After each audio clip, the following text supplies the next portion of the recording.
欢迎收看一亿瓜行。我们现在在宜兰县五节乡，今天我们要参观台湾碗盘博物馆。台湾碗盘博物馆是目前世界唯一专门以碗盘为主题的博物馆，位于一栋清水模建筑内，收藏台湾及世界各国的碗盘和陶瓷艺术品。今天我们要介绍馆内的特色收藏，并简短访问馆长简阳同先生。首先欢迎我们的是楼梯间的98指茶杯，漂亮的手绘图案包括花卉、虫鱼、鸟兽和山水等。走上2楼，各式各样的陶瓷收藏映入眼帘。2次世界大战后30年，台湾的手工彩绘碗盘兴起，反映台湾的在地特色。当时流行素雅的胭脂红，展现质朴自然的美感。全盛时期，北台湾有将近400家碗盘陶瓷工厂，主要以内销为主。碗盘上印有红色的窑印，你认得几个呢？我很喜欢1950和1960年代的台湾椰子盘，因为我觉得椰风海景就是我熟悉的台湾风景。盘子上往往画有椰子树、船、小岛、大海，却因为不同人的画风而各有特色。馆内最古老的碗盘是16和17世纪的漳州窑贸易瓷。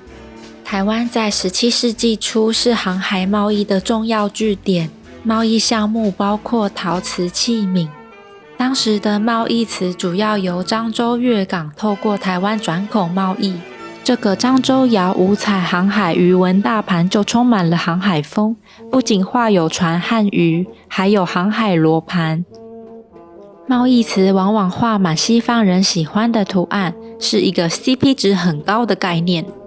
另外还有 VOC 盘， VOC 是荷兰东印度公司的缩写，17世纪荷兰东印度公司向日本下单制作。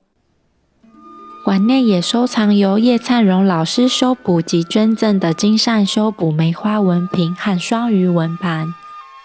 除了碗盘，博物馆内还收藏有花砖。馆长说，这一片由256片花砖拼成的花砖墙是馆内最热门的拍照背景。花砖发源于欧洲，日本明治维新后仿制外销，并在日治时代大量引入台湾。1910年到1930年代盛行，是彰显财富和地位的象征。花砖引入台湾后，一改传统日本素雅风格，设计成台湾人喜欢的吉祥图案，像是狮子、金鱼、牡丹、寿菊、玫瑰，还有金鸠公来、石榴、葡萄、寿桃和水果篮等。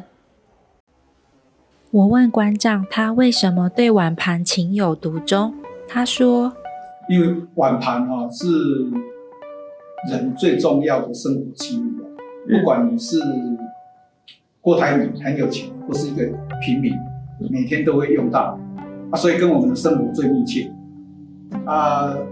碗盘的装饰还有它展示的社会文化其实是很丰富，所以尤其是陶瓷的碗盘，它其实是很能够反映一个时代的功能，所以就越收越多。那么馆长最喜欢馆内的哪些碗盘呢？其实我觉得台湾的碗盘里面那种鱼虾那种皮那种感觉就是他把食材拿来装饰，让人家对生活有一个愿景。我是觉得非常的让人觉得说，对于这种我们祖父辈阿公阿嬷他们的生活这种留下来的记忆，是非常的喜欢。今天特别感谢馆长亲自导览解说，你是不是也透过碗盘看见了昔日的台湾风景呢？来到宜兰，别忘了来走走看看哦。